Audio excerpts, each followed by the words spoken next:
നമസ്കാരം.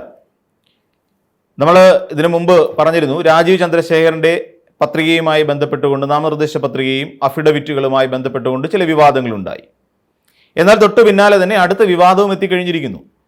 അത് മറ്റാരുടെയുമല്ല, വി.ഡി. സതീശൻ എന്ന് പറയുന്ന പ്രതിപക്ഷ നേതാവിൻ്റെ അഫിഡവിറ്റിലും ചില പ്രശ്നങ്ങളുണ്ട്. ഒന്നല്ല 4 പ്രശ്നങ്ങൾ ചൂണ്ടിക്കാണിച്ചുകൊണ്ട് അവിടുത്തെ LDF സ്ഥാനാർത്ഥിയായ നമുക്കെല്ലാവർക്കും അറിയാവുന്ന പോലെ ടൈസൺ മാസ്റ്റർ പരാതി കൊടുത്തിട്ടുണ്ട്. ഈ പരാതിയിൽ പ്രകാരം ഒന്നാമത്തത് നമുക്ക് വലിയ പ്രശ്നങ്ങളില്ല എന്ന് നമുക്ക് തോന്നുമായിരിക്കും. ഇതിൽ 4 എണ്ണം കേൾക്കുമ്പോഴും നമുക്ക് തോന്നും ഇതിലൊക്കെ എന്ത് കാര്യം ഇരിക്കുന്നു എന്നൊരു പക്ഷേ തോന്നും. ഒന്നാമത്തെ കാര്യം, അദ്ദേഹം ഉപയോഗിച്ചുകൊണ്ടിരുന്ന ഔദ്യോഗിക വാഹനം.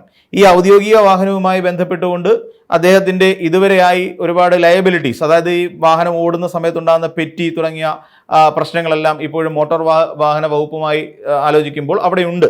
കാര്യം അദ്ദേഹത്തിന് അത്തരം പെറ്റികളുണ്ട്. പിന്നെ രണ്ടാമത്തെ കാര്യം എന്ന് വെച്ച് കഴിഞ്ഞാൽ അദ്ദേഹത്തിൻ്റെ സ്വർണവുമായി ബന്ധപ്പെട്ടുകൊണ്ടാണ്. അദ്ദേഹം ഉപയോഗിക്കുന്ന അല്ലെങ്കിൽ അദ്ദേഹത്തിൻ്റെ കയ്യിലുള്ള അല്ലെങ്കിൽ ഭാര്യയുടെ കൈവശമുള്ള സ്വർണ്ണാഭരണങ്ങളുമായി ബന്ധപ്പെട്ടുകൊണ്ട് ഏകദേശം അദ്ദേഹം പറയുന്ന 35 ഗ്രാം അദ്ദേഹത്തിൻ്റെ കയ്യിലുണ്ട്. ഏകദേശം ഒരു 4 പവനോളം വരുന്ന സ്വർണം, ഈ 4 പവനിൽ കൂടുതൽ സ്വർണം വി.ഡി. സതീശൻ്റെ കയ്യിലും അതോടൊപ്പം തന്നെ ഭാര്യയുടെ കയ്യിൽ ഏകദേശം 146 പവന്റെ സ്വർണ്ണാഭരണങ്ങളും ഉണ്ട് എന്നുള്ളതാണ് അതിനകത്ത് കാണിച്ചിരിക്കുന്നത്. പക്ഷേ നമുക്കറിയാവുന്ന പോലെ വെറും 46 ലക്ഷം രൂപയാണ് ഈ പറയുന്ന 146 പവൻ എന്നുള്ള കണക്കിൽ അദ്ദേഹം കാണിച്ചിരിക്കുന്നത്. അതായത് 146 പിന്നെ ഈ പറയുന്ന ഒരു 4 പവനും കൂടെ എല്ലാം കൂടെ ചേർത്ത് അദ്ദേഹത്തിൻ്റെ കയ്യിലുള്ളത് ആകെപ്പാടെ 46 ലക്ഷം രൂപയുടെ സ്വർണ്ണമാണെന്നാണ് പറയുന്നത്. അതെങ്ങനെ കണക്കുകൊള്ളും എന്നുള്ളതാണ്.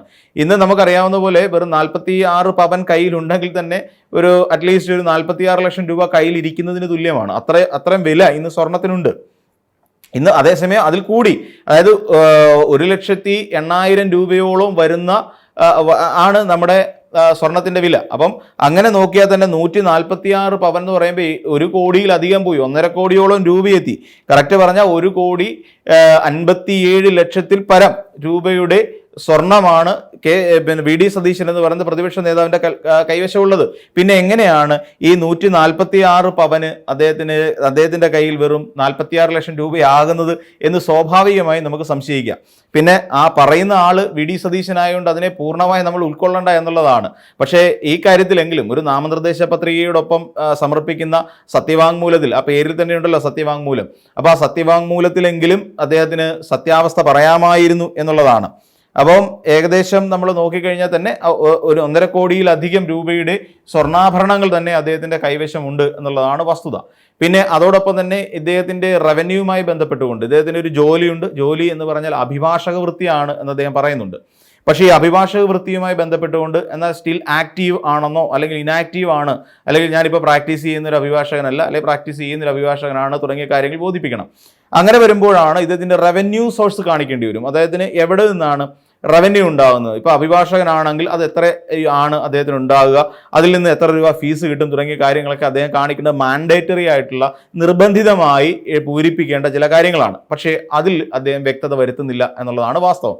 മറ്റൊരു കാര്യം, അദ്ദേഹം MLA പിന്നെ പ്രതിപക്ഷ നേതാവ് എന്നുള്ള നിലയിൽ ഇരിക്കുന്ന സമയത്ത് അദ്ദേഹത്തിന് കിട്ടുന്ന ശമ്പളം, മറ്റ് ആനുകൂല്യങ്ങൾ, ഇതെല്ലാം അടങ്ങുന്ന കാര്യങ്ങൾ അദ്ദേഹം വ്യക്തമാക്കേണ്ടതുണ്ട്. ആ ശമ്പളവുമായി ബന്ധപ്പെട്ടുകൊണ്ട് ശമ്പളം എത്രയെന്നോ അലവൻസുകൾ എത്രയെന്നോ അങ്ങനെ അദ്ദേഹം മാസം തോറും വാങ്ങിക്കൊണ്ടിരിക്കുന്ന ടോട്ടൽ എമൗണ്ട് എത്രയാണ് എന്നുള്ളതിനെക്കുറിച്ചും വി.ഡി. സതീശൻ എന്ന് പറയുന്ന പ്രതിപക്ഷ നേതാവ് അഫിഡവിറ്റിൽ വ്യക്തമാക്കിയിട്ടില്ല എന്നുള്ളതാണ്. 2021 അദ്ദേഹം സമർപ്പിച്ചതുമായിട്ട് കണക്കാക്കുകയാണെങ്കിൽ അന്ന് അദ്ദേഹത്തിൻ്റെ ഉണ്ടായിരുന്ന ഏകദേശം 4 കോടി രൂപയായിരുന്നു അദ്ദേഹത്തിൻ്റെ ആസ്തി, മൊത്തത്തിലുള്ള ആസ്തിയെങ്കിൽ ഇത്തവണ അത് 3 കോടിയായി കുറഞ്ഞു എന്നുള്ളതാണ് നമ്മൾ അദ്ദേഹത്തിൻ്റെ അഫിഡവിറ്റിൽ അന്ന് കൊടുത്തത് ഇന്ന് കൊടുത്തത് നമ്മൾ കമ്പയർ ചെയ്യുമ്പോൾ ഉള്ള ഒരു വ്യത്യാസം. പിന്നെ തന്നെയുമല്ല, അന്ന് 2021 അദ്ദേഹത്തിന് സ്ഥാവരം എന്ന് പറഞ്ഞാൽ 2.25 കോടി 2.25 കോടിയുടെ സ്ഥാവരമായ സ്വത്തുവകകളാണ് അദ്ദേഹത്തിന് ഉണ്ടായിരുന്നത്. അതോടൊപ്പം ജംഗമ വസ്തുക്കളെല്ലാം കൂടെ ഏകദേശം അന്ന് 2021 അദ്ദേഹത്തിന് 53 ലക്ഷത്തി ചില്ലുവാനം ഉണ്ടായിരുന്നു എന്നുള്ളതാണ് മനസ്സിലാക്കാൻ കഴിയുന്നത്. എന്നാൽ 16ലേക്ക് എത്തുമ്പോൾ 2016 അദ്ദേഹത്തിന് ഉണ്ടായിരുന്ന സ്ഥാവര ആസ്തി എന്ന് പറഞ്ഞാൽ 2026ലേക്ക് എത്തുമ്പോൾ അദ്ദേഹത്തിൻ്റെ എന്ന് വെച്ച് കഴിഞ്ഞാൽ 2.42 കോടിയുടെ സ്ഥാപനവും 25 ലക്ഷം രൂപയുടെ ജംഗമവുമാണ് ഉള്ളതെന്നൊക്കെയാണ് പറയപ്പെടുന്നത്. അദ്ദേഹത്തിൻ്റെ ഒരു കണക്കുകളെക്കുറിച്ച് അദ്ദേഹം അങ്ങനെയാണ് പറയുന്നത്.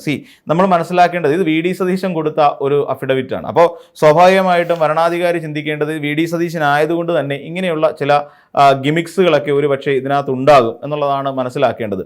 കാര്യം അദ്ദേഹം വിചാരിച്ചു വെച്ചിരിക്കുന്നത് എപ്പോഴും ജനങ്ങളുടെ മുന്നിൽ നിന്നുകൊണ്ട് പല നുണകൾ അദ്ദേഹം ഇങ്ങനെ ആവർത്തിച്ചുകൊണ്ടേയിരിക്കുകയാണ്, പലതരത്തിലുള്ള. പൊതുവിൽ നമ്മൾ പറഞ്ഞ ഡീലുകളുമായി ബന്ധപ്പെട്ട ഒരു നുണ അദ്ദേഹം പൊട്ടിക്കുന്നുണ്ട്. അതായത് കേരളത്തിൽ എമ്പാടും ഇപ്പം പല മണ്ഡലങ്ങളിലും BJP-യും CPM-ഉം തമ്മിലൊരു ശക്തമായ ഡീൽ പ്രവർത്തിക്കുന്നുണ്ട് എന്നാണ് അദ്ദേഹം പറയുന്നത്.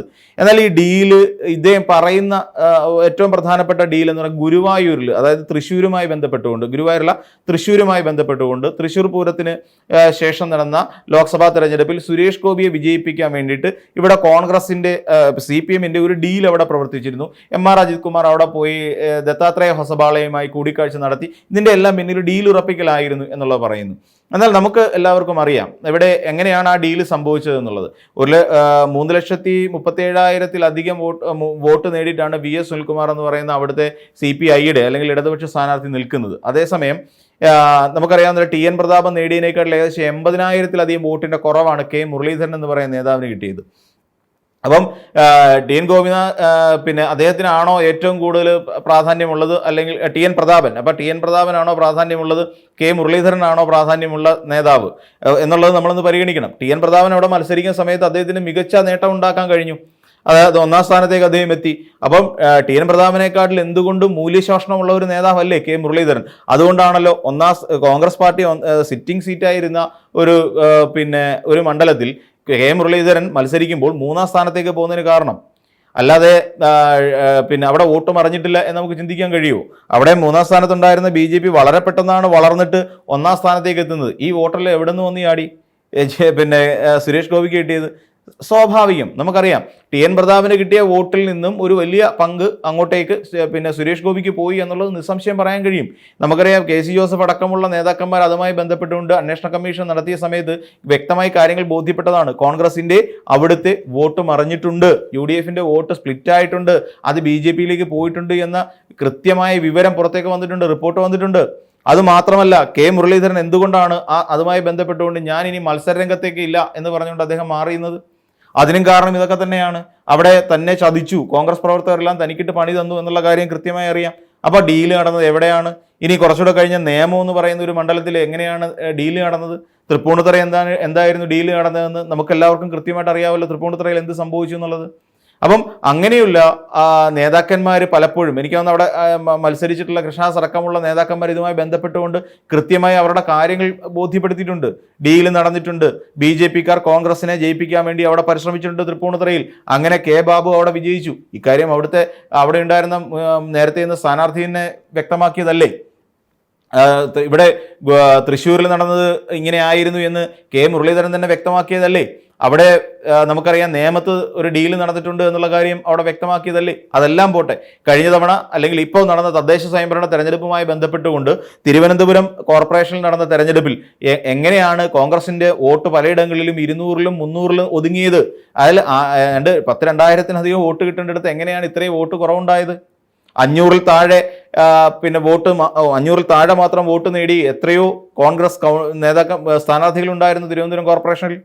അപ്പോൾ എവിടെയാണ് അക്ഷരാർത്ഥ ഡീല് കടന്നത്? അപ്പോൾ ഇങ്ങനെ ചില നുണകൾ ഇങ്ങനെ പ്രചരിപ്പിച്ചുകൊണ്ട് നടക്കുന്ന VD സതീശൻ കരുതി കാണും താൻ ഈ പറയുന്ന പോലെ ഇങ്ങനെ ഒരു നുണ ഇതിനകത്ത് കൂടി, അതായത് അഫിഡവിറ്റിനകത്ത് കൂടി വെച്ച് കാച്ചിയാലോ എന്ന് തോന്നിയിട്ടാവാം.